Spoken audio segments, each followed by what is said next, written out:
Joining us now for our political panel is Labor MP Nick Champion and the Shadow Disabilities Minister, Senator Mitch Fifield. Thank you both for your time this morning, gentlemen. We'll get to the budget in just a moment, but first of all I want to ask you to your reaction to these attacks overnight in Afghanistan. Mitch Fifield, what does this mean, if anything, for Australia's commitment there?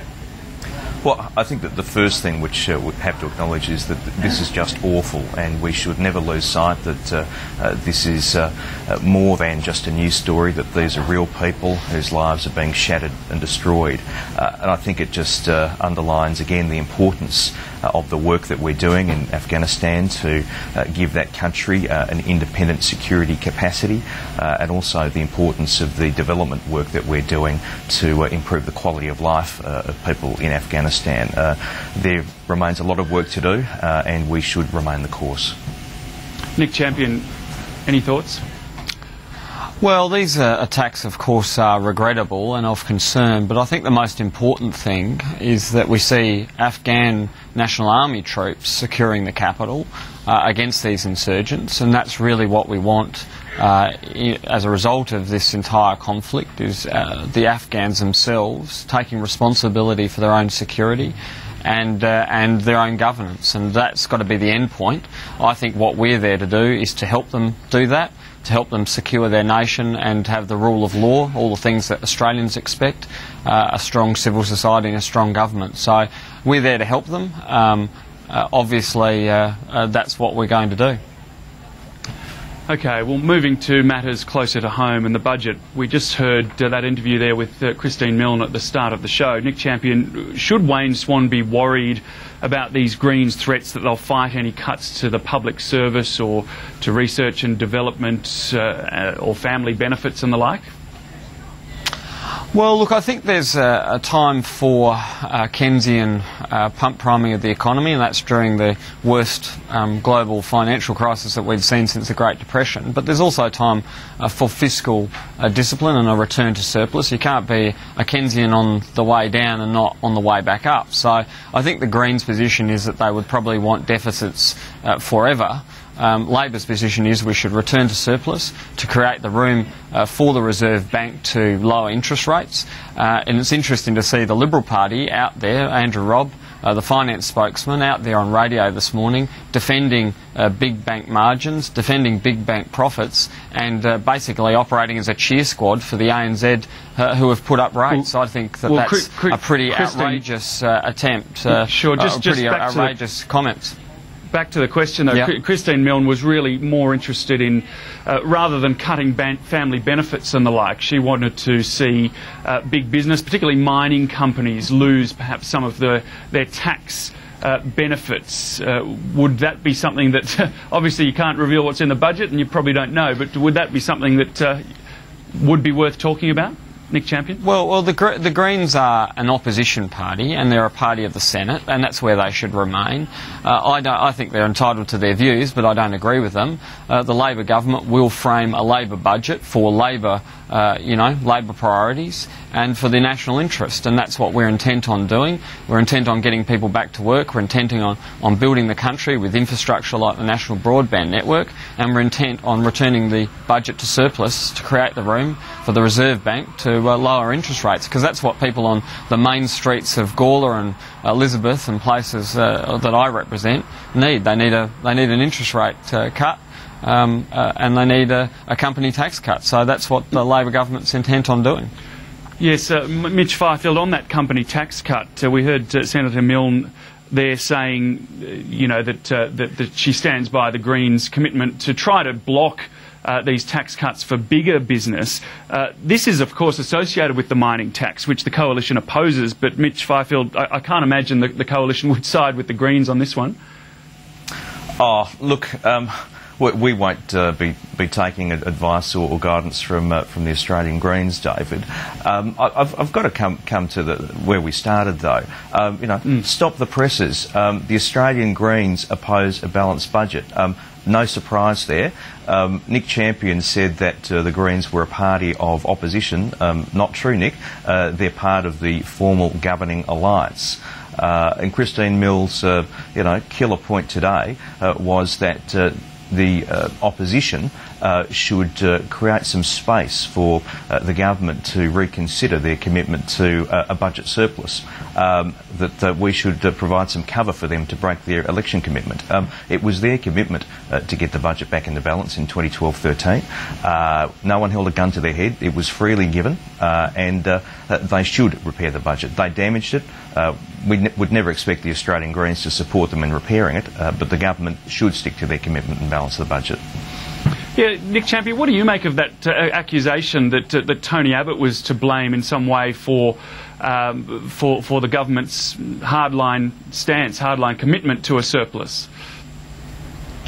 Well, it's a bit of sort of political trickery by the Greens, I think, a bit of convenience to support their arguments. I don't think they can make an economic argument for what they propose, so I think they make a sort of a political argument for it. I don't think it's particularly valid, but you know, like I said, the Greens have their view. They're a party of opposition, they're a party of the Senate, they're a party, I think, that's you know, in competition with the Labor Party, not in alliance with us or in coalition with us, not like the Liberal Party and the National Party. So we have a competitive relationship with the Greens, and that's the way it will probably stay, I suspect. Mitch Fifield, just more broadly on the Greens, if I could get you to gaze into your crystal ball, what do you think this leadership change is going to mean for the party in the long term? Well, look, you have to admit Bob Brown is a pretty skillful political operator. He's managed to present the facade that he's just kind old Uncle Bob who cares about trees and the environment. I think in the absence of Bob Brown, people will start to see the Greens more for what they are, which is a radical party of the left, which the current government have chosen to go into an alliance with, a party who want to scrap the alliance with the United States, who want to introduce death duties, who want to decriminalise drugs. They're a party of values which are not shared by mainstream Australia. And my hope would be that in the absence of Bob Brown, we'll see a similar situation to what happened to the Australian Democrats, where no one ever really filled the shoes of Don Chipp. I think that there will be a revolving door of leadership changes in the Greens. I imagine Sarah Hanson-Young, Richard Di Natale, won't be too long before one of them considering challenging Christine Milne. So I think it'll be an unhappy time for the Greens, and that we will see a steady decline, much as we did with the Australian Democrats. And Senator Fifield, what about this reach out to regional Australia? Should the National Party be worried? I don't think so. I really don't think so. The more regional Australia gets to see the Greens up close and personal, the more it will confirm their existing disposition to put them as low on a ballot paper as it's possible to do. And Nick Champion, just your thoughts on what this leadership change will mean for the Greens, but also the alliance with the government. Is that 100% safe? Well, look, the most important thing that can happen, I think, if the Liberal Party are concerned about the Greens' influence in the National Parliament, is that they should start preferencing against them in lower house seats. The reason why we've had to secure government... Will the Australian Labor Party do that as well? Mitch, I did not interrupt you. The most important reason, that we had to enter into an agreement in effect of supplying government is because the Liberal Party preferenced the Greens in the seat of Melbourne. Had they not done that, there would be no Green in Melbourne, there would be a Labor member for Melbourne, and we would be in government in our own right. I think the difficulty for the Liberal Party is here that they preach outright hostility to the Greens, and what they practice is marriages of convenience with them at every opportunity, preferencing them in the lower house, doing deals with them in the Senate about matters like business tax cuts, entirely unethical marriages of convenience with them, and I find it breathtaking that no one calls them to account on this.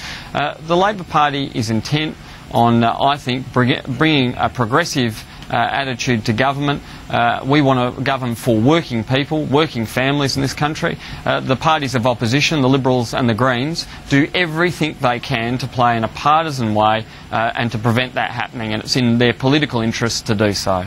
Senator Fifield, just a quick response to that? Yeah. Look, I think we should preference the Greens last, but I also think the Australian Labor Party should preference the Greens last. While the Australian Labor Party preach to the coalition as to what we should do, they have never themselves offered or undertaken to put the Greens last. If the Greens are as bad as we think they are, and they are, then the Australian Labor Party should preference the Greens last as well. But they won't, because they are in a governing alliance with the Australian Greens. Okay, I think we've both had a good chance on that one. I need to move on, gentlemen, to the Murray-Darling consultation process. It wraps up today. I want to ask you, Mitch Fifield, do you think this has been a worthwhile process, the weeks and weeks of consultation that we've seen, trying to solve what is just such a complex and tricky issue? Look, consultation is a good thing. It's something that the government failed to do initially with the first draft plan. But what remains to be seen is what the government actually presents. We don't have a plan from the government yet. The government haven't secured agreement with any of the states in the Murray-Darling Basin. So, look, we just have to wait and see what the government presents, and we'll take a close look at it when they do. But, look, you've got to acknowledge that their form to date hasn't been impressive, but we'll wait and see what they propose. Nick Champion, a very important issue, of course, for your state, as it is for, well, many of the eastern states. Do you have faith that this process will actually lead to a healthier Murray-Darling and without too much political pain, I suppose, for Labor? Well, look, I think there will be great political struggles over this, as there has been for a century. If it had been easy, it would have been done years ago. Look, this is a very big challenge for the country. We've got to get more water for the river itself, more water for environmental concerns to make sure that the health of the river is maintained. We've got to remember that although while we've had good rains recently, drought is only a step away in Australia at all times, and we've got to get a plan that provides certainty for this river. So there's some very complex politics about it. We've got the upstream states, I think, returning to their water-gobbling ways. They want to basically carry on as if nothing is wrong. I think everybody in the Murray-Darling Basin has to, act in the national interest and in the river's interest and get a plan. And that basically requires compromise on all sides, but it also requires sacrifice on all sides. And it's about time we get some certainty and a plan for this very, very important national asset. Okay, well, we're out of time, unfortunately. Nick Champion and Mitch Fifield, thank you both very much for your time this morning on AM Agenda. And thanks for your company as well. Of course, we'll have all the latest news at the top of the hour, including those horrific attacks in Afghanistan. Our reporter Laura Jays is on the ground in Afghanistan, and we'll have all the latest for us. Thanks again for your company. I'm David Lipson.